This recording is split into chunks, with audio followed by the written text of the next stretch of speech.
Interview में पारदर्शिता की कोशिश, लॉटरी सिस्टम में बीपीएससी अभ्यर्थियों का बोर्ड चयन। नमस्कार, आप देख रहे हैं एक न्यूज़ 24 और मैं हूं राधा। बिहार लोक सेवा आयोग बीपीएससी की साक्षात्कार प्रतिक्रिया इन दिनों चर्चा में है। वजह है इंटरव्यू बोर्ड के चयन के लिए अपनाया गया लॉटरी सिस्टम, जिसे कुछ लोग गुजरात मॉडल के तौर पर देख रहे हैं।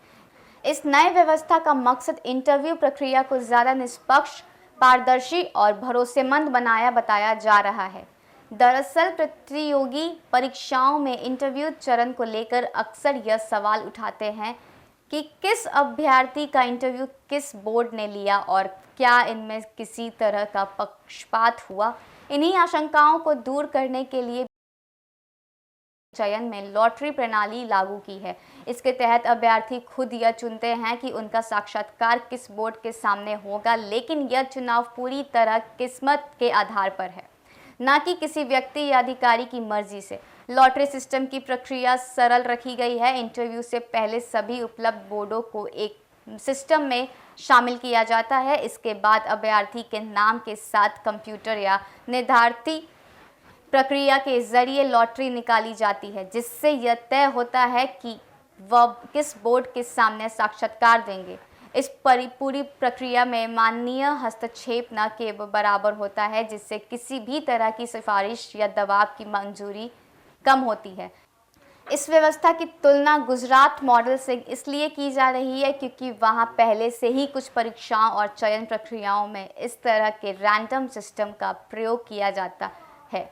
समर्थकों का मानना है कि इससे अभ्यर्थियों में यह भरोसा पैदा होता है कि उनके साथ निष्पक्ष व्यवहार होगा और इंटरव्यू का परिणाम सिर्फ उनकी योग्यता और प्रदर्शन पर आधारित होगा।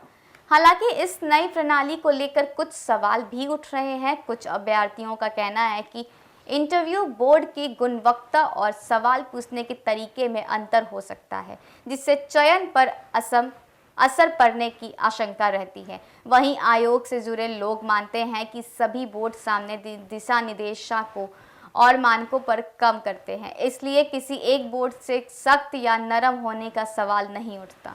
कुल मिलाकर बीपीएससी का यह कदम इंटरव्यू प्रक्रिया में पारदर्शिता बढ़ाने की दिशा में एक बड़ा प्रयास माना जा रहा है। यदि यह व्यवस्था सफल रहती है तो आने वाले समय में अन्य राज्यों और आयोगों द्वारा भी इसे अपनाया जा सकता है। अभ्यर्थियों के बीच यह प्रयोग विश्वास बहाली की एक नई पहल के रूप में देखा जा रहा है। फिलहाल इस पेशकश में इतना ही। आगे की तमाम खबरों के लिए देखते रहिए एक न्यूज़ 24। धन्यवाद।